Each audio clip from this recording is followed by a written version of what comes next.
Wrigley's Spearmint Chewing Gum, the refreshing, delicious treat that gives you chewing enjoyment, presents for your listening enjoyment John Lund as Johnny Dollar. Stanley Conrad, Johnny. Oh, hello, Mr. Conrad. How are you? Fine. Can you take a job? No trouble at all. Well, this is it. On Thursday of last week, we got a call from the New York police. They'd confiscated about $100,000 worth of rare gems. A man named Wells had been murdered, and they found the jewels in the water pipe beneath the sink. Your company insure Wells? No. One of our clients in Europe was robbed about 3 months ago. The same jewels? We think so, but we can't be positive. They've been removed from their settings, and some of the larger ones have been recut. The police are holding Mrs. Wells, and she claims the jewels are rightfully hers. She says neither she or her husband knew they were hidden in the water pipes. Well, unless it can be proved the jewels were stolen, she's just liable to end up with them. Possession, huh? Yeah. It's a funny one. When can you start? I've started.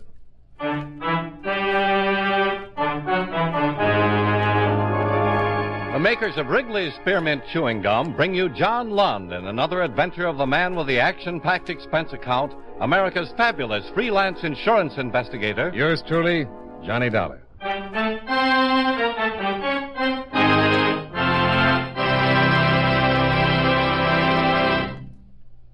For refreshing taste plus chewing enjoyment, treat yourself to delicious Wrigley's Spearmint Gum.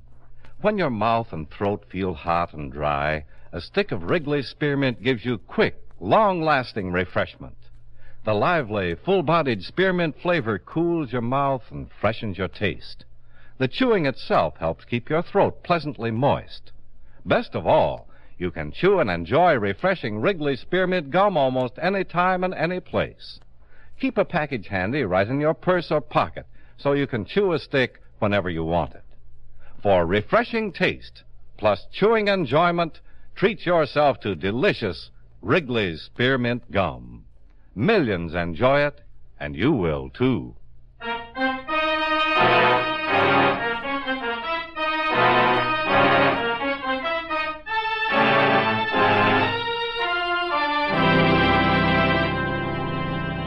Expense account submitted by Special Investigator Johnny Dollar to Home Office, World Insurance and Indemnity Company, Hartford, Connecticut. The following is an accounting of expenditures during my investigation of the Stanley Price matter. Expense account item 1, $21.85. Train fare and incidentals between Hartford and New York City after receiving from you the necessary information concerning the case. I arrived in New York at 10 o'clock that morning and went directly to police headquarters, where I looked up Captain Fred D., in charge of robbery detail. Sit down, Mr. Dollar. Oh, thanks. Glad to help you any way I can. Well, if it isn't too much trouble, I'd like the whole thing from the beginning. Sure. Last Thursday, we got a call from a man named Price, Stanley Price. Said if we came to 956 East 114th Street, we'd find $100,000 in stolen jewels. Then there was a shot, and the line went dead. When we got there, we found the dead man. Wells? Yeah, Robert Wells, shot twice in the head. You're holding the wife? Not since 8 o'clock this morning. We've got no evidence. No murder weapon, nothing. And, of course, she swears she knows nothing about it. Your company thinks the jewels belong to one of their clients. Yeah, but they've been taken out of their settings and recut. Such a good job, they can't be identified. Only one thing that ties in.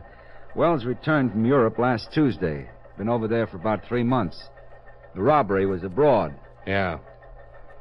Got anything on the man who gave you the tip? Stanley Price? No, nothing much. We know a Stanley Price. We think it's the same man. He's small-time hood. Picked up a couple of times. No convictions. Been making book lately, but we can't prove it. Can't find him anywhere. We got an APB out on him. And you released Mrs. Wells? Yeah. She living in the same place? Well, she went back to the apartment. She's still there. We got it staked out. Well, it seems to me the first thing to do is find Stanley Price. We'd like to.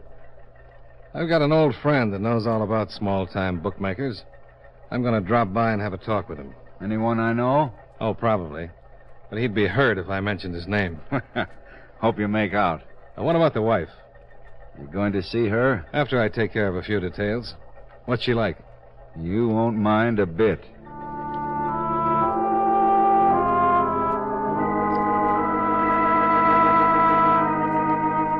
I left headquarters, checked into a hotel, then made arrangements to rent a car.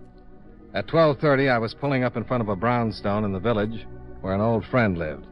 His name is Henri Duval, abstract painter and lover of Paris. Mutuals. Henri. Who is it? Come on, Henri, open up. Go away. It's Johnny Dollar, Henri. I don't trust no one. My landlord is a man of many voices. I'm not your landlord. You remember my... Scout Honor? Cross my heart.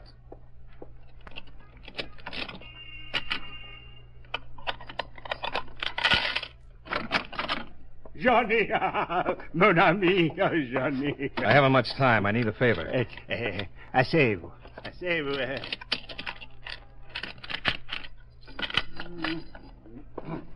Alors, for you, a portrait costs only $50. No pictures, Henri. No pictures?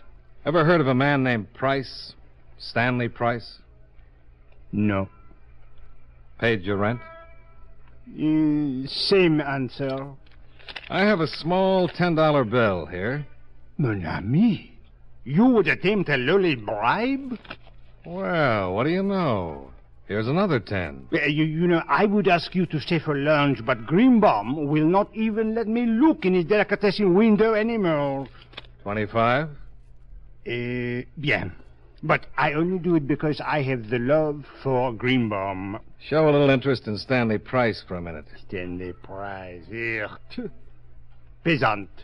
He's a bookmaker? Of a sort. He owes me $11.80. Marianne in the 8th at Hialeah by 8 lengths. Mon Dieu, such a filly. Henri. Stanley Price. Ah, oui, the low life. Where can I find him? Je ne sais pas. Henri? But it is the truth. Scout's honor? But of course. If I knew where the peasant was, would I not collect my $11.80? But of course, Scout's honor. Look, you see? You're only holding up one finger. Le Cub Scout. Oh. When was the last time you heard from him? When he took my $2 that wins for me the $11.80. And then he was in the fish business. Fish business? Ah, oui. I know because he brought me 2 halibut, which I promptly made into a magnificent bouillabaisse for my landlord. Terrible. The stew? No. Just the fish. Believe me, those 2 halibut were so old, they remembered Jonah. Was he selling fish? No. He was not selling fish. He was catching them. He had a boat. When I went down to collect my $11.80, the boat was not there. Where did he keep the boat, Henri? A disgusting place. It was called, Schooner Landing. A place like that simply should not be. Do you know why?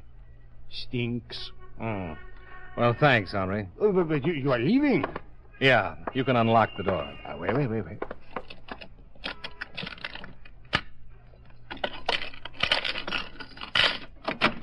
Alors, bonjour, mon ami. Vive la France.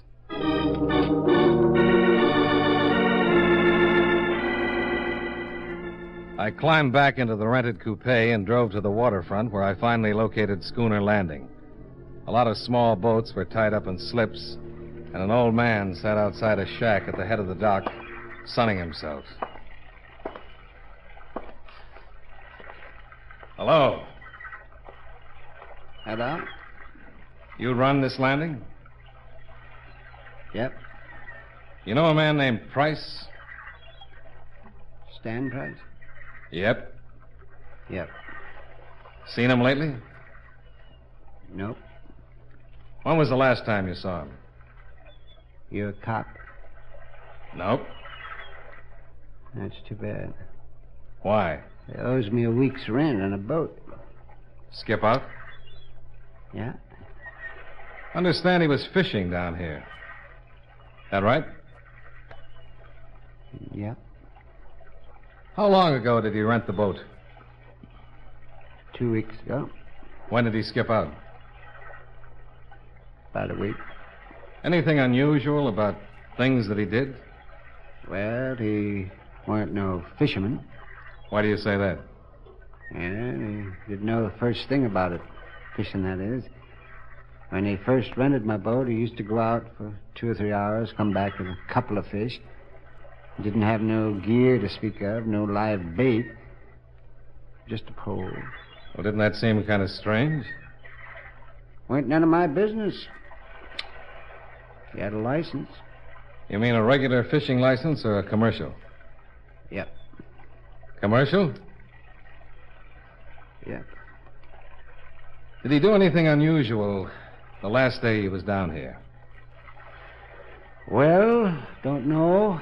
He went out about 4 o'clock in the afternoon, was back here about 6:30. Only thing unusual about that, it's a funny time to do fishing. What date was that? Week ago, yes. Oh, no, wait, no. It's a week ago tomorrow, Wednesday. Oh. Thanks, Pop. You sure you ain't a cop? Yep. G-man? Nope. Don't say no more than you have to, do you? Nope. Bye, Sonny.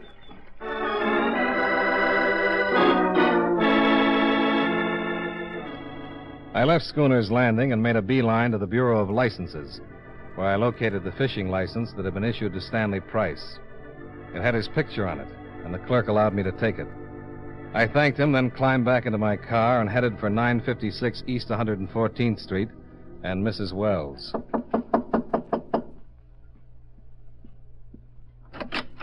Yes? My name is Dollar. What can I do for you? I get tongue-tied when I stand in a hall. You want in? That's it. Why? Ever see this picture before, Mrs. Wells? Come in. The man in the picture, who is he? Don't you know? I've only seen him once. Oh, won't you sit down? Thanks. Where did you see this man, Mrs. Wells? He came to see my husband. He was leaving just as I arrived. Your husband say who he was? No, mentioned something about some business he had with him. Well, if it makes any difference to you, this man in the picture is Stanley Price. Oh, one the police are after. The man they think killed my husband. The man who called and told the police about the jewels your husband hid in the water pipe. You're from the police? No, I'm an insurance investigator. Oh. Your husband just got back from Europe a week ago, didn't he? Yes? By boat? Yes. What day did he arrive? Last Wednesday. You know, I don't think I've ever seen a man with such attractive eyes. They're really very unusual. Nice hair, too. So curling. I'll stop back when I've got more time and we'll straighten it out. Leaving? Yes, I'm going home and have another talk with Dad. Well, in case I might want to get in touch with you... I'm staying at the Shelton. Oh, by the way, what time did your husband's boat dock? 5 o'clock. Thanks. Sure. Say hello to Dad.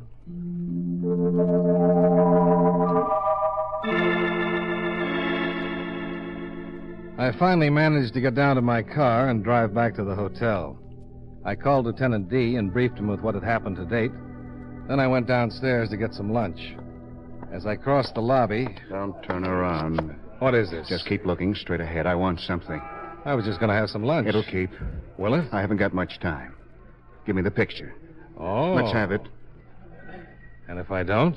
Then you get shot right in the lobby of the Shelton Hotel.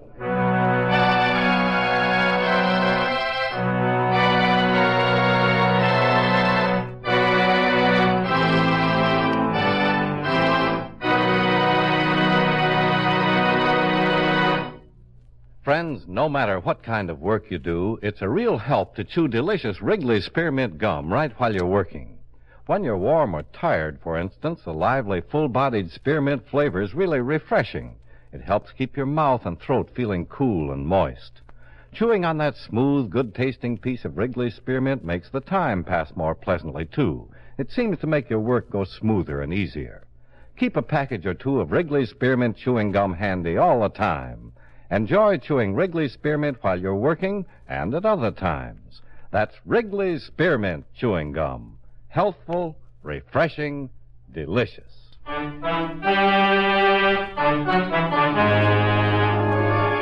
And now, with our star, John Lund, we bring you the second act of Yours Truly, Johnny Dollar.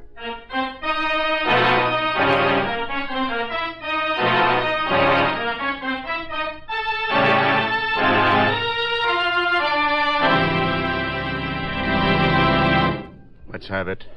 Well, it's the only one of me on a bare rug facing east. What'll Mom say? The picture of Stanley Price. Okay. That's being smart. Now, you stay put. Count 10 before you turn around. Believe me, Dollar, I mean it. I'll kill you if you move before 10. You're being pretty silly, Price. They'll pick you up sure. I don't think so. Oh, by the way, Henri Duval says to thank you for the 1180. 1180? Oh, yeah, tell him it was nothing. It sure wasn't. Start counting. 1, 2, button my shoe. 3, 4, close the door. 5, 6, pick up the sticks. I counted to 20, just to be on the safe side. Any guy who'd stick a gun in my back in broad daylight in the middle of a hotel lobby was pretty desperate. I finished counting, put in a call to Henri Duval, then headed for the robbery division and Captain D. Right in the hotel. Yeah, not 10 minutes ago. I had that picture of Stanley Price from the fishing license. No, I don't get it. What's so important about that picture? Certainly not the only one of Price. We got mugs on him in the file. I got a big hunch. My boss said it was important to prove those jewels were stolen or have somebody positively identify them. That if this wasn't done in a certain amount of time, the jewels would automatically go to Mrs. Wells. Well, that's right, under normal circumstances. If we couldn't prove they were stolen or that they belonged to someone else, we'd have to turn them over. But there are enough extenuating circumstances. The killing of Wells, the way the jewels were hidden in the pipes, a robbery in Europe, and Wells' subsequent return a short time later. We can hold on to them for a long time. Don't. What? Do me a favor and turn them over to Mrs. Wells. I think it'll bust this thing wide open. That's a big order. Look, the guy who stuck me up in the lobby knew I had the picture. Somebody had to tell him where I was staying. Only people who knew that were you, Mr. Conrad from my company, and Mrs. Wells. All right, Mrs. Wells told Price. It wasn't Price. It wasn't? Not unless he paid Henri, that is a friend of mine, $11.80 in the last couple of hours. Maybe he did. He didn't. I checked. Look, I'm sorry, but I'm confused. Yeah, so am I a little. But it figures something like this. Wells arrived last Wednesday by boat in the afternoon around 5. That's right. Stanley Price was being a fisherman then. Okay. He'd rented a boat, taken out a fishing license.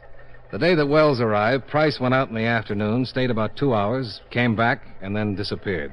Then Wells shows up with a sink full of jewels. Right. Probably had him on the boat.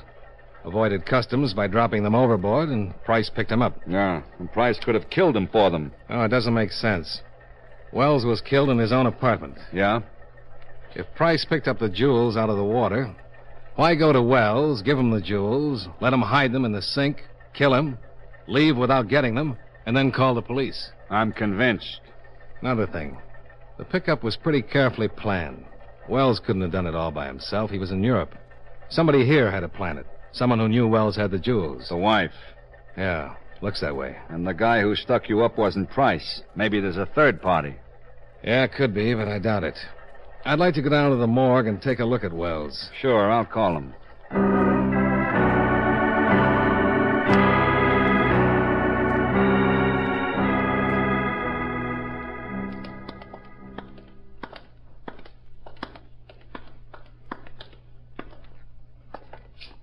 Okay, Charlie.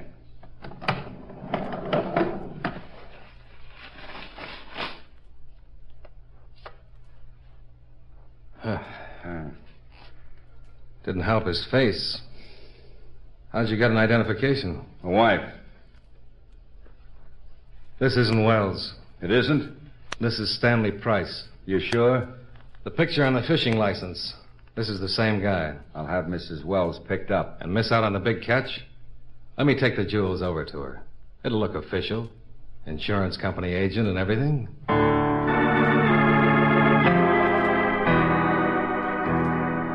The captain was reluctant, but he agreed.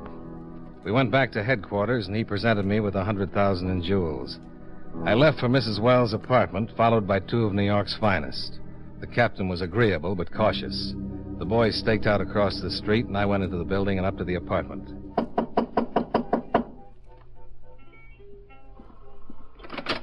Hello. I spoke with Dad. Was his advice sound? Oh, he just said there were bound to be days like this. Then come in.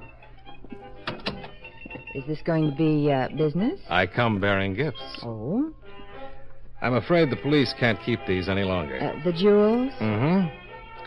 There you are. I don't understand. Well, there's a little law after a certain time. But the last time I talked with the police, they said they could impound them until my husband's murder was cleared up. No, afraid not. You mean I just get them? No strings? Not a one. Mr. Dollar. Sit down. Sure. Now, you work for the insurance company, don't you? Uh-huh. Well, my husband wasn't insured. Oh, he should have been. Not that you need the money now, but just suppose you hadn't been lucky enough to have your sink stopped up with all those nice little jewels. If my husband wasn't insured, why are you mixed up in this? You really want to know? Uh-huh. My company thinks those jewels were stolen from one of our clients. I just can't stop looking at your eyes. They're even bluer in this light.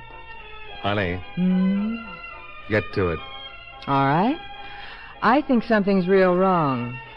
Wrong? I thought maybe you'd like to tell me what it's all about. Well, you've got the jewels. And what do you think I'm going to do with them? Well, that's up to you, isn't it? Your company thinks these jewels are stolen, and you're just turning them over to me. Can't do anything else. Mr. Dollar. Johnny. Mr. Dollar, it's too easy. Disappointed? Well, suspicious. I've been around a little while. Somehow I guessed that. And I think you're trying to put little Lois in a bind. Really? Yeah. And even if you've got the prettiest eyes in the whole wide world, I'm not going to let you. You have something in mind? Good night. What? Oh! It landed right behind my right ear. I don't know what it was, but it was hard and it was cold. Whoever was on the other end of it had moved up behind the couch while Lois had kept me occupied. I went right to sleep and stayed that way for about 10 minutes. When I came to, I was all alone, except for a large swelling that was getting big enough to wear a hat. I stumbled downstairs and looked for the 2 policemen on stakeout, but they disappeared too. So I found a phone booth and put in a call to Captain D. They're tailing the wife. Stillman just checked in and said they were with her downtown. She's doing some shopping on Fifth Avenue. She's a decoy. She's leading your boys away from Wells. Where are you? In the Wells apartment. I got slugged about 10 minutes ago. Wells must have been in the apartment the whole time. After he put me to sleep, the wife probably left by the front door and led your boys downtown while Wells left by the back way. Huh. You can bet he's got the jewels. He'll try to get out of town. I'll have every exit from the city covered. Okay, but he's smart enough to know that. When you're through, meet me at Schooner's Landing. Schooner's Landing? Yeah. My guess is Wells is going to take a boat ride.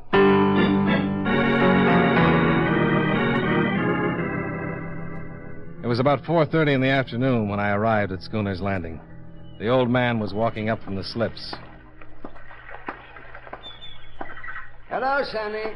Pop, which boat was Stanley Price renting? That one. Just getting ready to go out. I just got through gassing her up. Fella paid me Price's back rent. Wait, there's something wrong?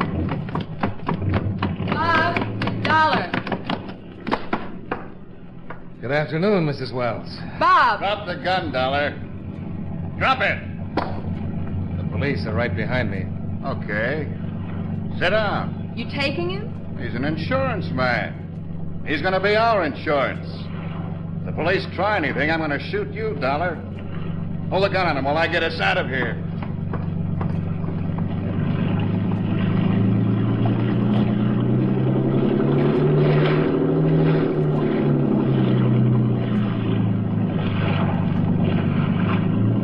I thought you were shopping on Fifth Avenue. I was. Those 2 policemen that were following me probably still think I'm trying on lingerie. That's what happens when the police force hires gentlemen. How's your head? Uncomfortable. Oh, I'm sorry. I'll bet. Boys, Yeah? take over the wheel. Keep it headed right for the breakwater light. Know anything about boats? They float. It's going to be a long ride. It'll be pretty rough when we hit open water. You're Robert Wells, aren't you? That's right.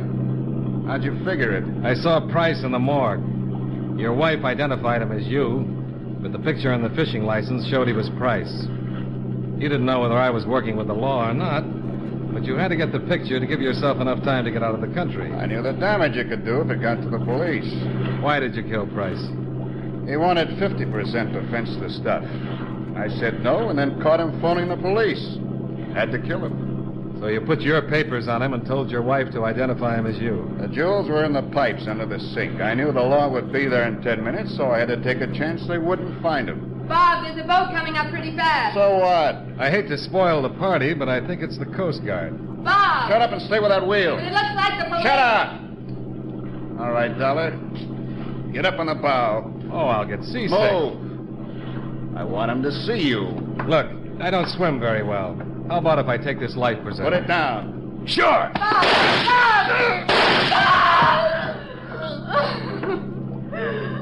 Stay right there, honey. Stop your boat! Heave to! Better do like the man says. Come on, Dollar, stop that boat! All right.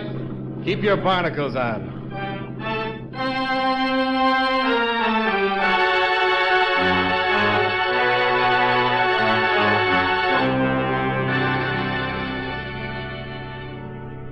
Expense account item 2. $8.75 for a big dinner that made up for the lunch I'd missed. After that, I went back to the hotel and got myself 12 hours of a good night's sleep. Expense account item 3, the $25 I'd bribed Henri Duval with. The last time I saw him, he was in Greenbaum's delicatessen, spending the money with his arm around Greenbaum. They were both smiling. Expense account items 4 and 5, $42.15, car rental and hotel bill.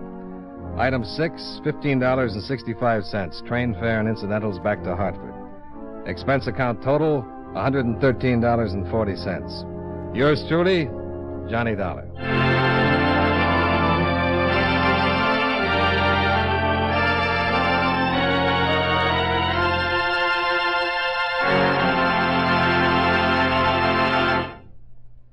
Remember, friends, for refreshing taste plus chewing enjoyment, treat yourself to delicious Wrigley's Spearmint Chewing Gum. The taste of fresh spearmint is cooling and delightful, and there's lots of it in every stick of Wrigley's Spearmint Gum. It freshens your mouth, helps keep your throat moist, and sweetens your breath besides. You'll enjoy the good chewing, too, because Wrigley's Spearmint is so smooth and pleasant to chew on. There's nothing else quite like it. Next time you're at the store, stop at your friendly merchant's display of chewing gum and get a few packages of good-tasting Wrigley's Spearmint Gum. Always keep some handy for refreshing taste plus chewing enjoyment. That's Wrigley's Spearmint Chewing Gum. Healthful, refreshing, delicious.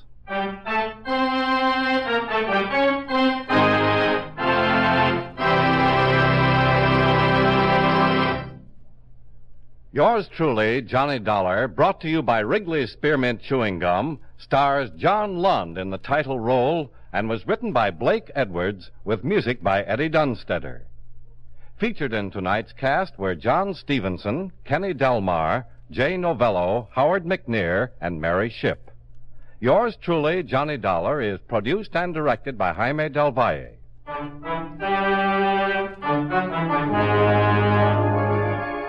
The makers of Wrigley's Spearmint Chewing Gum hope you enjoyed tonight's story of Johnny Dollar and that you're enjoying delicious Wrigley's Spearmint Gum every day.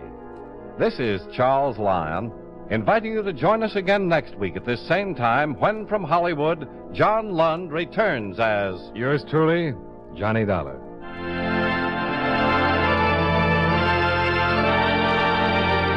This is the CBS Radio Network.